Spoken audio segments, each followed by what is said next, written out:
విజయ్, నువ్వు నీ కిడ్నీలో అమ్మైనా సరే నాయనమ్మ బర్త్డే గిఫ్ట్ కి 5 లక్షల విలువైన గిఫ్ట్ తీసుకొని రా, లేదంటే నిన్ను నీ సామాన్లను రెండింటిని బయటికి గెంటేస్తాను. అర్థమైందా? జాగ్రత్త. హైదరాబాదులోనే పెద్ద బిజినెస్ ఫ్యామిలీ వజ్రపాటి అధినేత గాయత్రీదేవి పుట్టినరోజు వేడుకలు జరగనున్నాయి. నగరంలోని ప్రముఖులు ఆ పార్టీకి రానున్నారు. కానీ గాయత్రీదేవి మనవరాలు మిథున చాలా టెన్షన్ పడుతోంది. ఎందుకంటే కారణమేంటో తెలియకుండానే ఆమె తాత పేదవాడైన విజయ్తో ఆమె పెళ్లి చేశారు. మిథున తన బామ్మకు ఒక కాస్ట్లీ గిఫ్ట్ ఇచ్చి అందరి ముందు అవమానపడకుండా ఉండాలనుకుంది. మిథున, ఈరోజు సాయంత్రం నేనిచ్చే గిఫ్ట్ చూసి నీతో పాటు బామ్మ కూడా ఆశ్చర్యపోతారు. చూడు. మిథునతో విజయ్ అలా అన్నాడు, కానీ అతని దగ్గర ఎలాంటి ప్లాన్ లేదు. ఒక జ్యువెలరీ షాప్ ముందు నిలబడ్డాడు. ఒక ఉంగరం వైపు చూస్తూ ఏదో ఆలోచిస్తున్నాడు. అప్పుడే, ఏయ్, ఏంటలా చూస్తున్నావు? ఇక్కడ ప్రతి జ్యువెలరీ 5 లక్షల నుంచి స్టార్ట్ అవుతుంది, తెలుసా? చూస్తున్నాను. చూడ్డానికి కూడా డబ్బులు కావాలా? అవునా? అయితే కొట్టడానికి కూడా డబ్బులు అవసరం లేదు. అర్థమైందా? ఓ ఇక్కడి నుంచే. గార్డు ఏమాత్రం ఆలోచించకుండా విజయ్ను నెట్టేశాడు. ఓ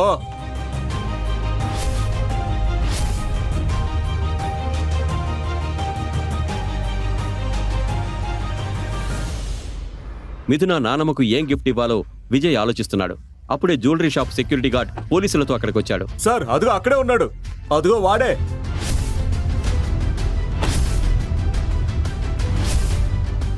ఈ దొంగను అరెస్ట్ చేయండి. ఏమైంది ఇన్స్పెక్టర్ సార్? సార్, ఇతనే షాప్ బయట ఇప్పటి వరకు తిరిగింది. అరే, నేను షాప్ బయట మాత్రమే నిలబడ్డాను. నేనేం దొంగతనం చేయలేదు సార్. ఏ నడు, అన్నీ బయట పడతాయి. పోలీస్ దెబ్బలు పడితే అన్నీ బయటకు వస్తాయి. ఎంత తక్కువ టైంలో నువ్వు దొంగతనం చేసి అది ఎవరికిచ్చావు కూడా బయటకు వస్తుంది. ఇన్స్పెక్టర్ సార్, నేనేం చేయలేదు. ఇన్స్పెక్టర్ సార్, నా మాట వినండి. పోలీసులు విజయ్ని పట్టుకుని స్టేషన్కు తీసుకెళ్లారు. విజయ్ వేడుకుంటున్నాడు, కానీ ఎవరూ అతని మాట వినలేదు. పోలీస్ స్టేషన్కు చేరుకున్న ఇన్స్పెక్టర్ అతన్ని లాకప్లో వేశాడు. నా మాట వినండి. ఏంటి? నేను మిథున వజ్రపాటి భర్తని. అయితే నువ్వేనా వజ్రపాటి కుటుంబంలో పనికిమాలిన అల్లుడివి? నీ రిచ్ వైఫ్ ను ఇంప్రెస్ చేయడానికి దొంగతనం చేసి ఉంగరాన్ని తీసుకెళ్లావన్నమాట. ఇన్స్పెక్టర్ సార్, ప్లీజ్ చెప్తా. ఆగండి, మీరు తప్పుగా అనుకుంటున్నారు. నేనేం చేయలేదు. నేను షాప్ బయట మాత్రమే నిలబడ్డాను. మీరు మిథునని అడగండి, ఆమెకన్నీ చెబుతుంది. ఏంటి? దొంగతనం కూడా స్టార్ట్ చేశాడా? ఇన్స్పెక్టర్, మీరు అతన్ని కొట్టండి, చంపండి, మీకు నచ్చింది చేయండి. నేను అతన్ని బయటికి తీసుకురాను.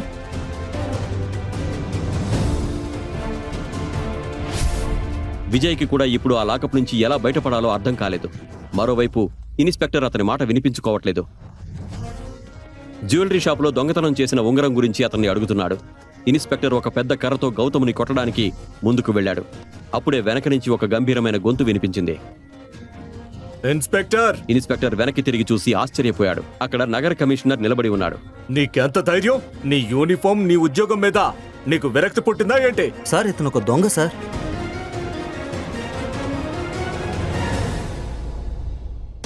అది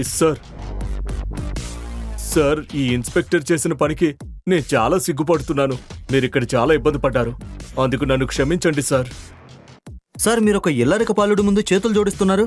సార్, ఈ దొంగ భార్య స్వయంగా అతను వదలొద్దని చెప్పింది. దొంగ అలా అనడానికి నీకెంత ధైర్యం? అతను కావాలనుకుంటే ఆ షోరూమ్ కంటే పెద్దవి 10 షాపులు కొని తగలబెట్టగలడు. ఇది చూడు. కమిషనర్ తన మొబైల్లో ఆ ఇన్స్పెక్టర్కు ఒక మెసేజ్ చూపించాడు. అది చూడగానే ఇన్స్పెక్టర్ మొహం పాలిపోయింది. అతను విజయ్ కాళ్ళ మీద పడి క్షమించమని వేడుకున్నాడు. నన్ను క్షమించండి సార్, నన్ను క్షమించండి. నేను మిమ్మల్ని వదిలేస్తాను, కానీ నా ఐడెంటిటీ ఎవరికీ తెలియకుండా చూసుకోండి. నా భార్య కూడా. సరే సార్. విజయ్ అలా చెప్పి అక్కడి నుంచి వెళ్ళిపోయాడు. అసలు నిజం ఏంటి? కమిషనర్ కూడా అతనికి ఎందుకంత రెస్పెక్ట్ ఇచ్చి మాట్లాడుతున్నాడు? ముందు ముందు ఒక సీక్రెట్ బయటపడనుంది. అది చూసి మీరు కూడా షాక్ అవుతారు. ఒక కారు వచ్చి ఆగింది. దానిలో నుండి ఒక పెద్దాయన దిగి విజయ్కు ఒక చిన్న పెట్టి ఇస్తాడు. అసలు ఆ పెట్టెలో ఏముంది? విజయ్ బ్యాక్గ్రౌండ్ ఏంటి? సాయంత్రం అయ్యేసరికి ఇంట్లో పండగ వాతావరణం నెలకొంది. ఎందుకంటే మిథున బామ్మ గాయత్రీదేవి పుట్టినరోజు. దేశం నలుమూలల నుంచి ప్రజలు ఆమెకు ఖరీదైన బహుమతులు తీసుకొచ్చారు.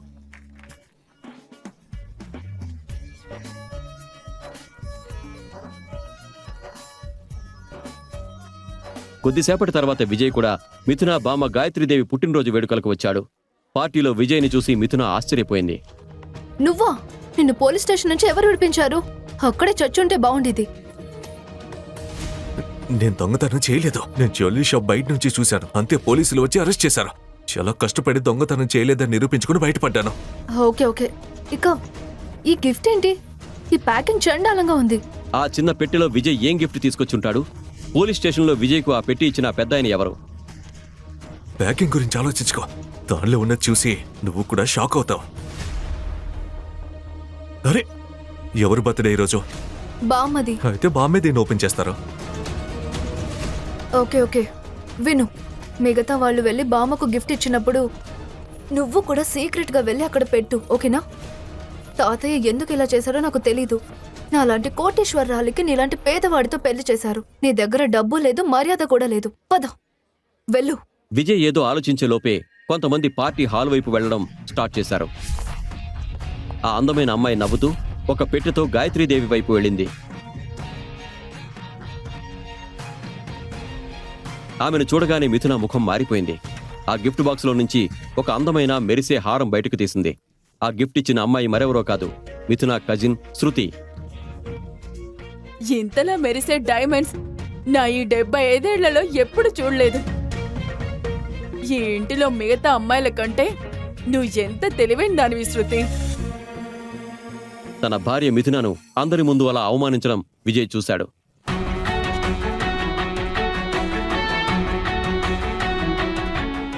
శృతి, ఈ డైమండ్ నెక్లెస్ చాలా కాస్ట్లీ కదా? శృతి విజయ్ మాటల్లోని వెటకారాన్ని అర్థం చేసుకోకుండా ఆమె గర్వంగా అందరూ వినాలని ఆ హారం కాస్ట్ ని గట్టిగా చెప్పింది. ఎస్, 1.5 కోటి. 1.5 కోటి?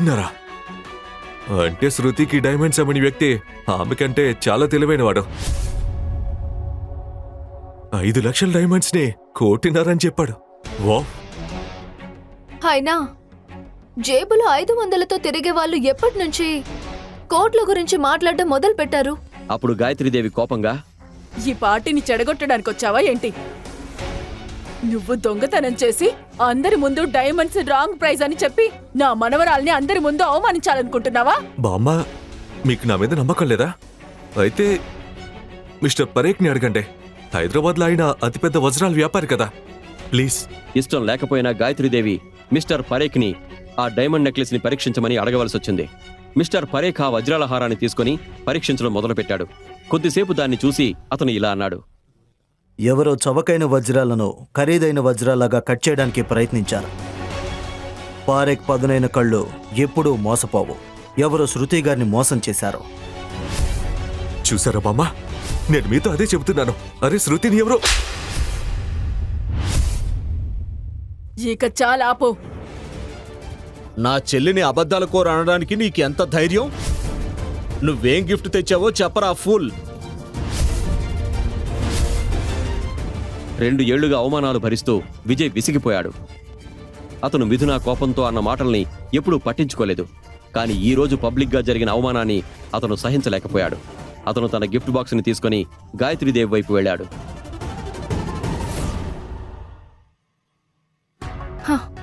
ఏంటిది? నా బామ్మ కోసం ఒక నార్మల్ గిఫ్టా? చాలు. ఈ రోజు నుంచి, ఈ క్షణం నుంచి వజ్రపాటి కుటుంబంలోని ఏ ఒక్కరితోనూ నాకు ఎలాంటి సంబంధం లేదు. 2 ఏళ్లు మీరు పెంచుకున్న కుక్క ఇప్పుడు వెళ్ళిపోబోతుంది. కానీ గుర్తుంచుకోండి, ఒకరోజు నేను తిరిగి రావాలంటే గాయత్రీదేవి నన్ను క్షమించమని అడగాలి. మర్చిపోకండి. హ్యాపీ బర్త్డే బామ్మా. ఆ పెట్టెలో ఏముంది? అది చూసిన మిథున ఆశ్చర్యపోయింది. ఆ పెట్టెలో ఉన్నదాన్ని చూసిన గాయత్రీదేవి, మిథున ఎందుకు భయపడిపోయారు. అరే ఆగు, ఎవరైనా ఆపండి. అతను 2 ఏళ్లుగా మనతోనే ఉన్నాడు, కానీ మనం ఎవ్వరం కూడా అతనెవరో తెలుసుకోలేకపోయాం. నేను అతన్ని కొట్టాను. మనం నాశనమైపోతాం.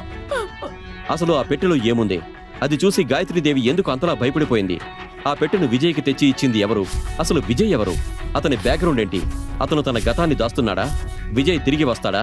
గాయత్రీదేవికి, వజ్రపాటి కుటుంబానికి ఏం జరగనుంది?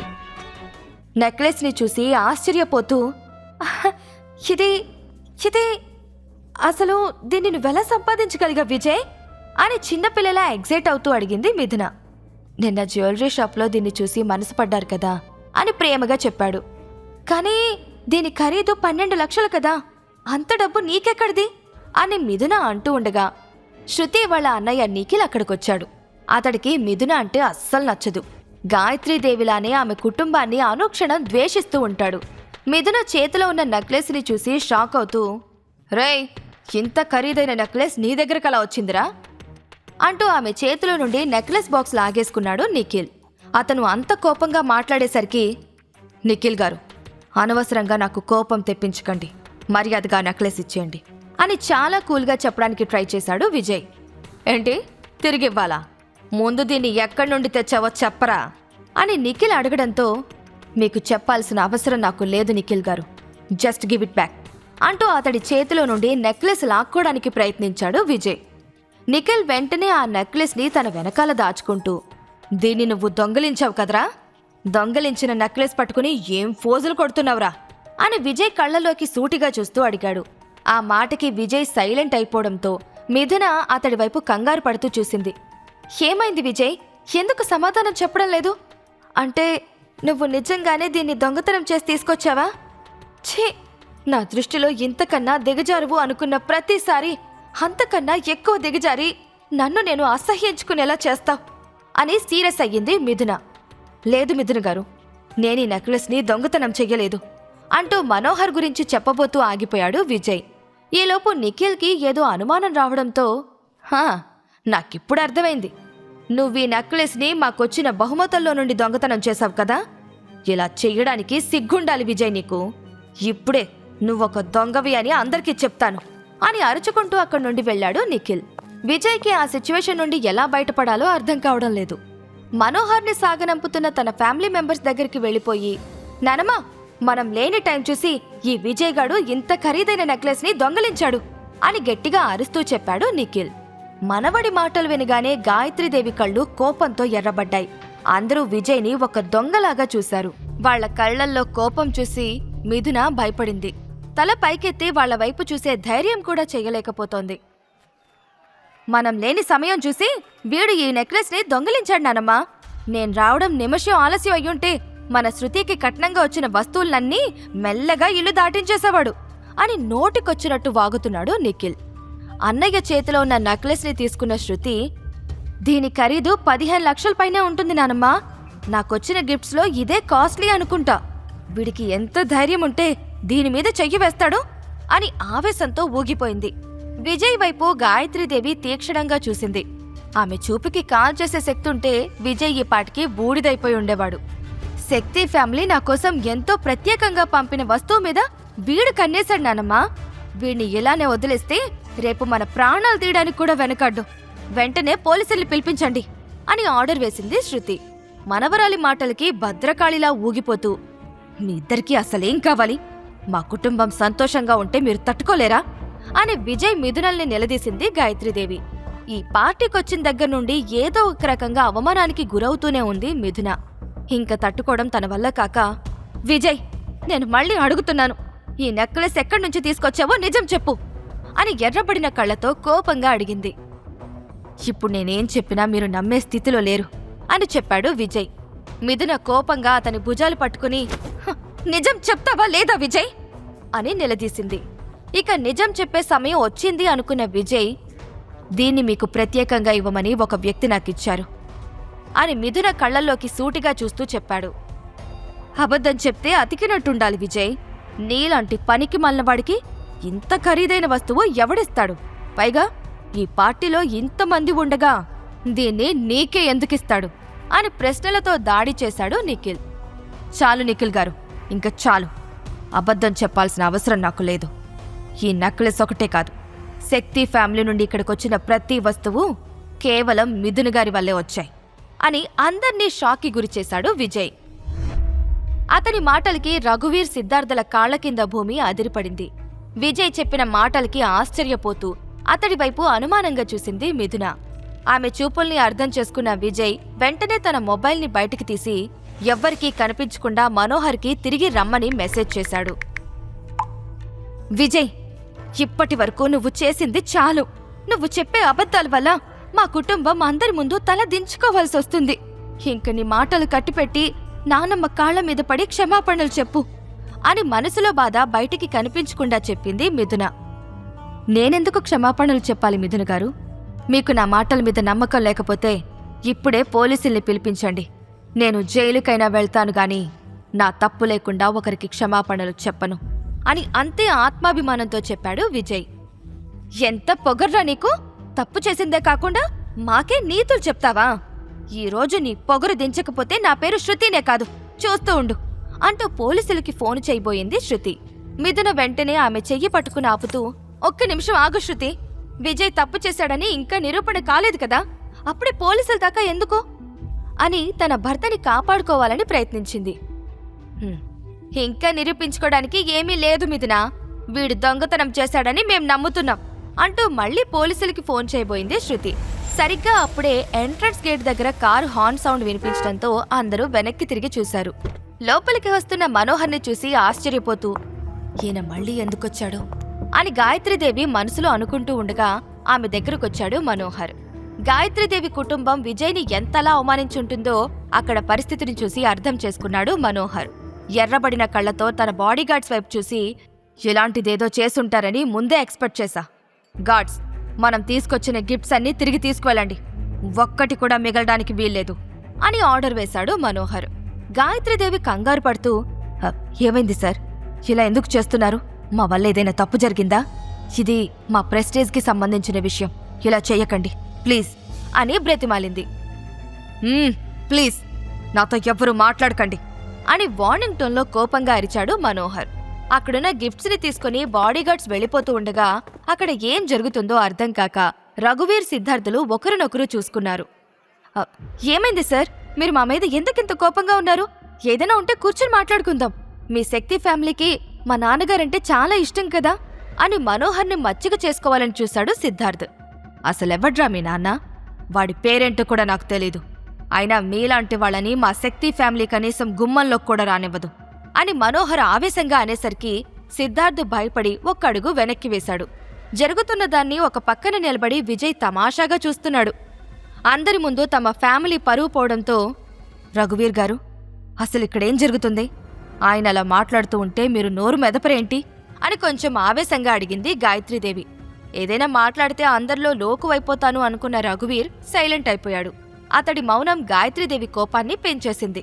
సార్, ఒక్కసారి నా మాట వినండి అని ఏదో చెప్పబోతున్న నిఖిల్ మాటలకి అడ్డుపడి, నేను ఎవ్వరి మాటలు వినాలనుకోవడం లేదని చెప్తున్నాను కదా, నా దారికి మర్యాదగా అడ్డు తప్పుకో అని ఆవేశంగా అరిచాడు మనోహర్. అప్పుడే విజయ్ ఏదో సైగ చేయడంతో మనోహర్ దృష్టి శృతి మీదకి వెళ్ళింది. ఆమె చేతిలో ఉన్న నెక్లెస్ బాక్స్ని చూస్తూ, ఇది నీ దగ్గరెందుకుంది అని కోపంగా అడిగాడు. శృతి సమాధానం చెప్పేలోపే నిఖిల్ కల్పించుకుని, దాని గురించే చెప్పడానికి ప్రయత్నిస్తున్నాను సార్, ఈ నెక్లెస్ని వీడు దొంగలించాలని చూశాడు. మీరేం కంగారు పడకండి, మేం పోలీసుల్ని పిలిచాం, వాళ్ళొచ్చాక సార్ గారికి సరైన పనిష్మెంట్ ఇస్తారు అని చెప్పగానే మనోహర్లో కోపం తారాస్థాయికి చేరుకుంది. వాట్? దొంగతనం చేశారా?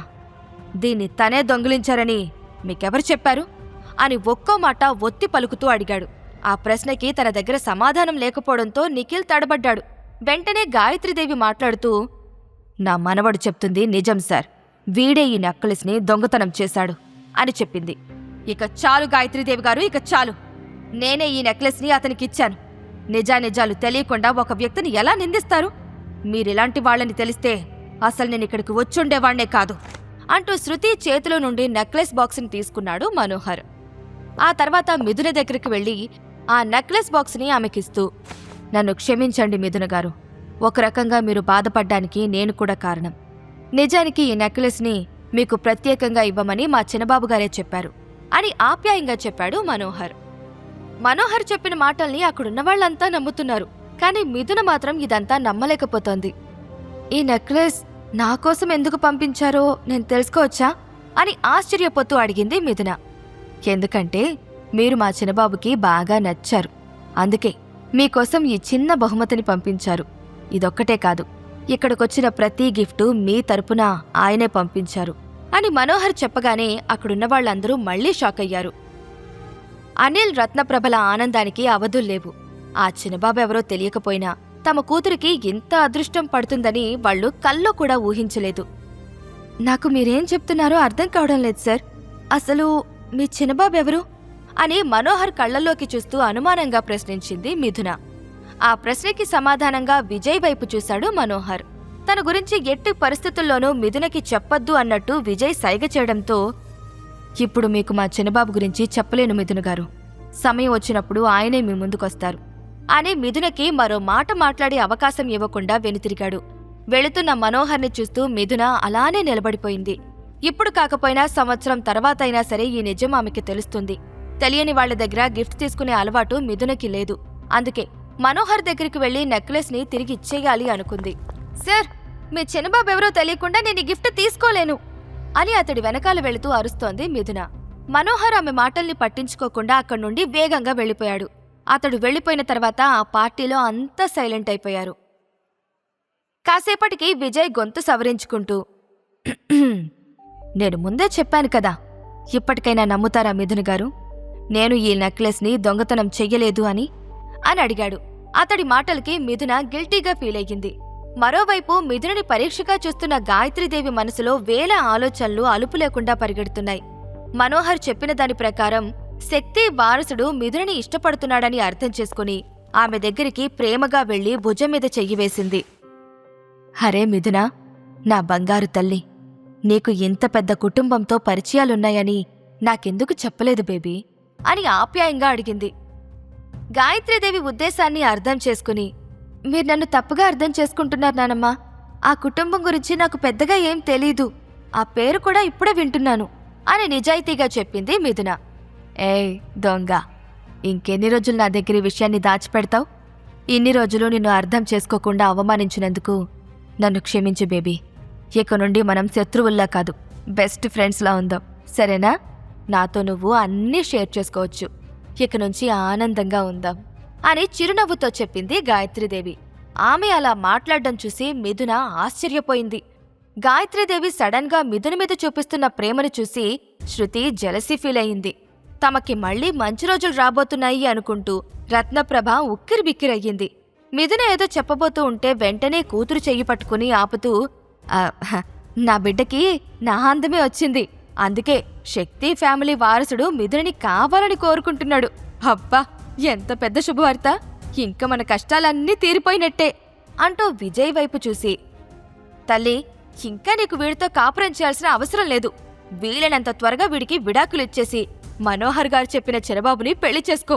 లక్కు ఎగురొచ్చి మన గుమ్మల్లో వాలింది. ఛాన్స్ చిక్కినప్పుడే చటుక్కును మన వైపుకి లాగేసుకోవాలి అని చెప్పింది రత్నప్రభ.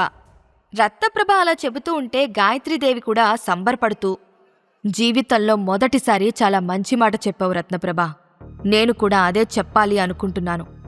వీలైనంత త్వరగా ఈ వెధవని వదిలించుకోండి అని విజయ్ కళ్లల్లోకి చూస్తూ కర్కశంగా చెప్పింది. వాళ్లు విజయ్ గురించి అలా అంటూ ఉంటే మిథునకి పట్టరాని కోపం వచ్చింది. అబ్బా, ఇక చాలా ఆపండి. ఈసారి విజయ్ ఎటువంటి తప్పు చెయ్యలేదు. మీరు ఎన్నిసార్లు చెప్పినా, ఎంత స్ట్రెస్ చేసి చెప్పినా నేను తనకి విడాకులు ఇవ్వను అని కోపంగా చెప్పింది. అందరి ముందు మిథున తనకి ఎదురు చెప్పడంతో గాయత్రీదేవికి ఈగో హర్ట్ అయ్యింది. మనవరాలి వైపు కోపంగా చూస్తూ, నాతో ఇలా మాట్లాడడానికి నీకు ఎంత ధైర్యం? నువ్వు కూడా మీ నాన్నలానే మూర్ఖంగా ఆలోచిస్తావని నేను అనుకోలేదు. నీ మొగుడి పట్ల నీకు అంత ప్రేముంటే ఆ చిన్నబాబుని ఎందుకు వల్లో వేసుకున్నావు? వాడితో ఎఫ్ఐఆర్ పెట్టుకునే ముందు నీకు మన ఇంటి పరువు గుర్తు రాలేదా అని మిథున క్యారెక్టర్ మీద మచ్చపడేలా అడిగింది గాయత్రీదేవి. తప్పు చేస్తే కడుపులో పెట్టుకోవాల్సింది పోయి తప్పుడు మాటలు మాట్లాడుతున్న గాయత్రీదేవి వైపు కన్నీళ్లతో చూసింది మిథున. భార్య కళ్లల్లో కన్నీళ్లను విజయ్ చూడలేకపోతున్నాడు. అతనితో పాటు అనిల్, రత్నప్రభలు కూడా గాయత్రీదేవి మాటలకు షాక్ అయ్యారు. గాయత్రీదేవి వ్యక్తిత్వాన్ని అసహ్యించుకుంటూ, ఇక చాలమ్మా, ఈ మాటలు విని నాకు విసుగొచ్చింది. మా వల్లే నీ పరువు పోతుంది అనుకుంటే మేమిప్పుడే వెళ్ళిపోతాం అని తల్లి మీద కోప్పడలేక బాధగా అన్నాడు అనిల్. గాయత్రీదేవి మాట్లాడకపోవడంతో అనిల్, రత్నప్రభలు మిథునని తీసుకుని ఇంటికి బయలుదేరారు. వాళ్ల వెనకాలే విజయ్ కూడా వెళ్ళాడు. వెళ్ళండ్రా, వెళ్ళండి. మళ్లీ నా గుమ్మంలో కాలు పెడితే ఒక్కొక్కరి తోట తీసేస్తాను అని ఆవేశంగా చెప్పింది గాయత్రీదేవి. విజయ్, మిథునలు వెళ్లిపోయిన తర్వాత గాయత్రీదేవి ఇంట్లో నిశ్శబ్దం రాజ్యమేలుతోంది. వాళ్ళిద్దరినీ చంపేయాలన్నంత కోపంతో గాయత్రీదేవి ఊగిపోతోంది. ఈ గొడవ వల్ల శృతి నిశ్చితార్థం చెడిపోవడమే కాకుండా పార్టీకొచ్చిన అతిథులు అసంతృప్తితో వెనక్కి వెళ్ళిపోయారు. ఇదంతా విజయ్ మిథున వల్లే అనుకుంటూ వాళ్ళిద్దరినీ తిట్టుకుంటూ కన్నీళ్లు పెట్టుకుంది శృతి. చెల్లెలి ఏడుపు చూడలేక నిఖిల్ ఆమెని కౌగిలించుకుంటూ, నీ ఏడుపు వాళ్ల సంతోషానికి కారణం కాకూడదు శృతి. నీ వెనకాల నేను నానమ్మ ఉన్నాం అని ధైర్యం చెప్పాడు. మరోవైపు కారులో ఇంటికి బయలుదేరిన మిథున డ్రైవింగ్ చేస్తున్న విజయ్ వైపు పశ్చాత్తాపడుతూ చూసింది. అందరిలానే ఆమె కూడా విజయ్ తప్పు చేశాడనే అనుకుంది. నిఖిల్తో జరిగిన గొడవని గుర్తు తెచ్చుకుంటూ, విజయ్, నువ్వు నిఖిల్కి వీలైనంత దూరంగా ఉండు. వాడు నువ్వనుకున్నంత మంచోడు కాదు అని చెప్పింది మిథున. నాకు తెలుసు మిథున గారు, నా తప్పు లేదని నిరూపించడానికి నేను నిఖిల్తో గొడవపడ్డాను అని వివరించాడు విజయ్. వాళ్లానే నేను కూడా నిన్ను తప్పు పట్టాను, నన్ను క్షమించు విజయ్ అంటున్న మిథున కళ్లల్లో లైట్గా కన్నీళ్లు కూడా కనిపించాయి. వాటిని విజయ్కి కనిపించకుండా జాగ్రత్త పడుతూ, నిఖిల్ ఫ్రెండ్స్లో చాలా మంది రౌడీలున్నారు. వాళ్లతో కలిసి నీ మీద ప్రతీకారం తీర్చుకోవడానికి ఏదో ఒకటి ప్లాన్ చేస్తాడు. సో నువ్వు కొంచెం జాగ్రత్తగా ఉండు అని చెప్పింది మిథున. సరే మిథున్ గారు, కానీ మీ కజిన్కి నన్ను టచ్ చేసేంత సీన్ లేదనుకుంటున్నాను అని చెప్పాడు విజయ్. అబ్బా, అంతుందా సార్ గారికి అని చిన్నగా నవ్వింది మిథున. వెనక సీట్లో కూర్చున్న అనిల్, రత్నప్రభలు నిశ్శబ్దంగా విజయ్ మాటల్ని వింటున్నారు. పార్టీలో అంతమంది ఉండగా మనోహర్ ఆ నెక్లెస్ ని విజయ్కి ఎందుకిచ్చాడో ఇప్పటికీ అర్థం కాకపోవడంతో, ఒక విషయం అడుగుతాను, నిజం చెప్తావా అని సడన్ గా మిథున అడిగేసరికి అడగమన్నట్టు సైగ చేశాడు విజయ్. నీకో శక్తి ఫ్యామిలీకి ఏదైనా సంబంధం ఉందా? నీ వైపు మనోహర్ గారు చాలా స్పెషల్గా చూడ్డం నేను గమనించాను అని విజయ్ గుండెల్లో పిడుగుపడేలా అడిగింది మిథున. ఆమెకి నిజం తెలిస్తే ఎలా రియాక్ట్ అవుతుందో తెలియదు కాబట్టి విజయ్ సైలెంట్ అయిపోయాడు. పైగా అదితి గురించి మిథునకి చెప్పాలి అనుకోవడం లేదు. సమాధానం కోసం ఎదురుచూస్తున్న మిథునకి, ఆ ఫ్యామిలీకి నాకు ఎటువంటి సంబంధం లేదు మిథున గారు. ఎంగేజ్మెంట్లో ఎవరి పనుల్లో వాళ్ళున్నారు కదా, ఖాళీగా ఉన్నది నేనే కాబట్టి ఆయన ఈ నెక్లెస్ నాకిచ్చుంటారు అంతే అని తడబడకుండా అబద్ధం చెప్పేశాడు విజయ్.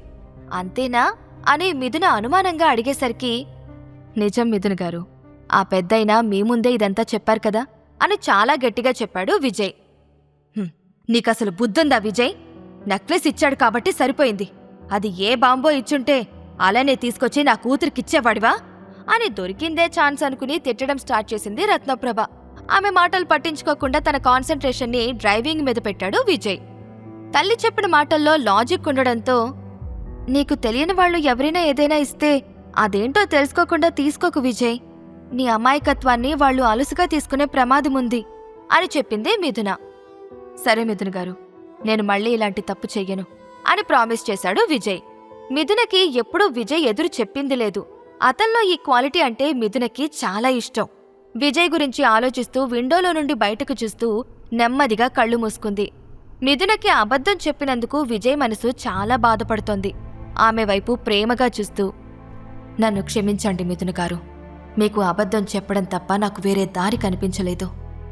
మనోహర్ గారికిచ్చిన మాట నేను తప్పలేను కాబట్టి ఇంకో సంవత్సరం వరకు మీకు ఈ నిజాన్ని చెప్పలేను అని మనసులో అనుకుంటూ దుఃఖాన్ని దిగమింగాడు. ఈ ప్రశ్నలకు సమాధానాలు తెలుసుకోవాలంటే నెక్స్ట్ ఎపిసోడ్ వినాల్సిందే.